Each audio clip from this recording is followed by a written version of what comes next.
The hum of the Xerox machine is the only sound, a steady, rhythmic pulse in the dead of night. It's late 1969. In a borrowed office on the fringes of Washington, D.C., one of the most trusted men in the American national security apparatus is committing a federal crime. Page by page, his children helping him collate, he is duplicating a history no American was ever meant to read. Each flash of light copies another line from the government's secret soul, another lie, another casualty report that was doctored, another private admission that the war was a lost cause. He isn't a foreign spy. He's a patriot, a former Marine, an analyst with the highest clearances, working for the Rand Corporation, a think tank that serves the Pentagon. So why? Why would a man at the pinnacle of power risk life in prison to steal 7,000 pages of paper? Because he had discovered the truth. And the truth was that the entire Vietnam War, the conflict that was tearing America apart, was built on a single, decades-long, catastrophic lie. Before the stolen documents, before the national manhunt, before he was branded the most dangerous man in America by the president himself, Daniel Ellsberg was a true believer. He wasn't a dissident. He was the system's golden boy. Brilliant, intense, a doctorate from Harvard, an officer in the Marine Corps, leading a rifle company. He was a hawk, and he was proud of it. In the early 1960s, as the Cold War reached its terrifying peak, Ellsberg saw the world in stark terms of good and evil, of containment and chaos. He believed in the mission. He believed in America's duty to stand against the tide of communism, wherever it might swell. And his belief was rewarded. In 1964, he joined the Department of Defense under Secretary Robert McNamara. He was an insider's insider, a high-level strategic analyst, a problem solver tasked with the grim calculus of modern warfare. He volunteered for a tour of duty in South Vietnam, not with a rifle, but with a clipboard. He walked the rice paddies. He interviewed generals and grunts. He wanted to see the war for himself, to understand the data, to find the strategy that would finally lead to victory. But on the ground, the numbers and the reality didn't add up. He saw the official reports paint a picture of progress, of enemy body counts rising, of a corner being turned. Yet he also saw the fatigue, the fear, and the futility in the eyes of the soldiers. He saw a South Vietnamese government rife with corruption, a population caught in the crossfire, and a war with no clear front line and no clear end. Still, he remained loyal. His job was to analyze, to advise, to serve. He filed his own reports, frank and often pessimistic, sending them up the chain of command. He believed that if the men at the top just had the right information, they would make the right decisions. He trusted the system. That trust was about to be obliterated. In 1967, a disillusioned Secretary McNamara, grappling with his own profound doubts about the war he had championed, commissioned a top-secret project. Its official title was History of U.S. Decision-Making in Vietnam, 1945-68. Later, the world would come to know it by a simpler, more infamous name, the Pentagon Papers. It was a monumental undertaking, a secret history compiled by 30 analysts, including Daniel Ellsberg. Their mission was to create an unvarnished internal record of how America had stumbled into the quagmire of Vietnam. It was meant to be a lesson for internal use only, a political autopsy for a war that was still raging. For 2 years, the team worked in silence, compiling 47 volumes. 3,000 pages of analysis, supported by 4,000 pages of original government documents. Memos from presidents. Cables from ambassadors. Secret intelligence assessments. In the autumn of 1969, Ellsberg, now back at the Rand Corporation, gained access to one of the few complete sets of the finished study, and he began to read. He thought he was reading a history of flawed policies and tragic miscalculations. He was wrong. He was reading a meticulous 7,000-page indictment of 4 consecutive American presidencies. He was reading a confession, a secret that had been kept from the American people, from Congress, and from the world for a generation. The pages felt heavy in his hands. He read them in his office at Rand, under the fluorescent lights, late into the night. And with every document, a piece of his world fell away. The study proved, with the government's own words, that the official rationale for the war was a deliberate fabrication. Publicly, the Johnson administration claimed it had no desire to widen the war. But the papers contained detailed, premeditated plans for escalation, drafted long before the incidents used to justify it.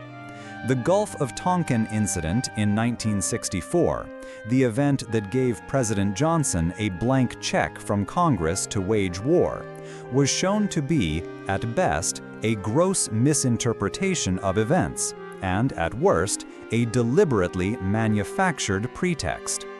This wasn't incompetence, this was deceit. And then came the most damning discovery. As Ellsberg dug deeper, he realized the lie wasn't just about Johnson. It was institutional.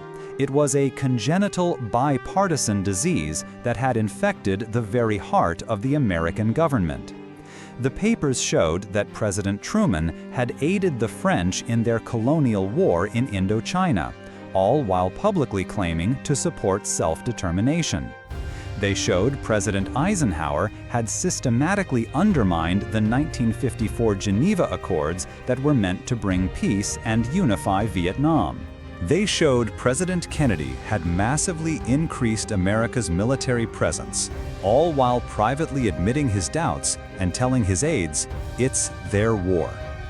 And they showed President Johnson escalating the war not for victory, but primarily, as one memo stated, to avoid a humiliating U.S. defeat. 4 presidents, Democrat and Republican, one consistent, catastrophic lie.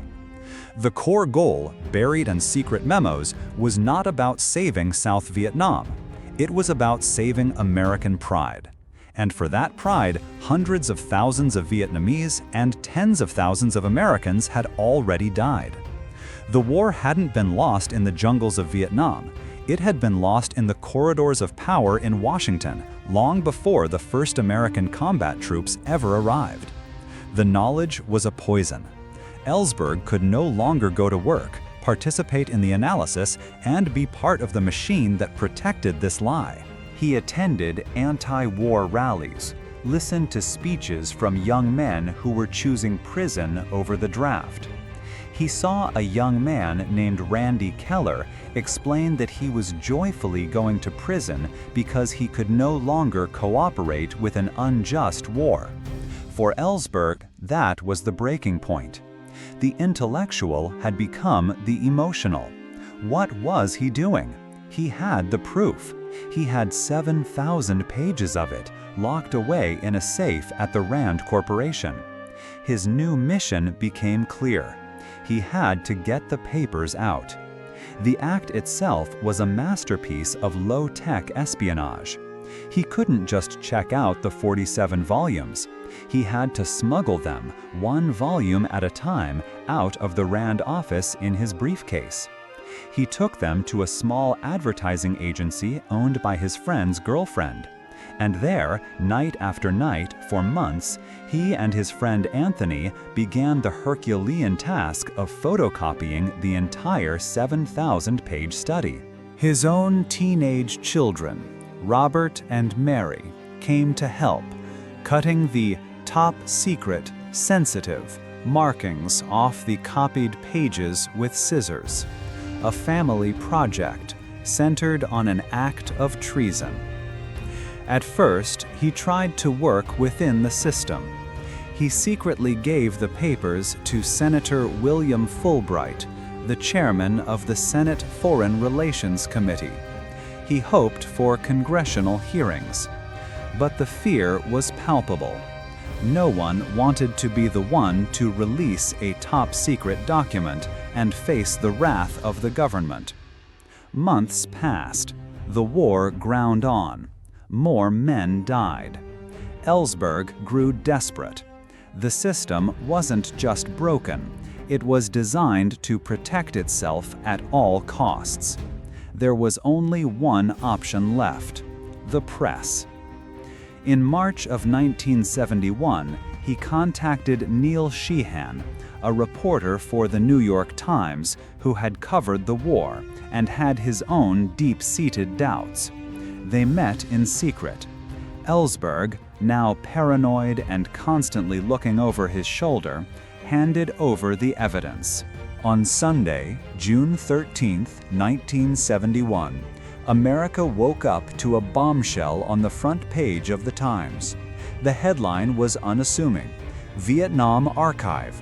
Pentagon study traces 3 decades of growing U.S. involvement. The earthquake had begun.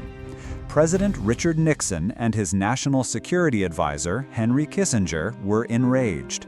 Not because the papers exposed their secrets, the study ended before Nixon took office, but because it revealed the raw, fallible workings of the state. It set a precedent. If Ellsberg could get away with this, who knew what other secrets could be leaked?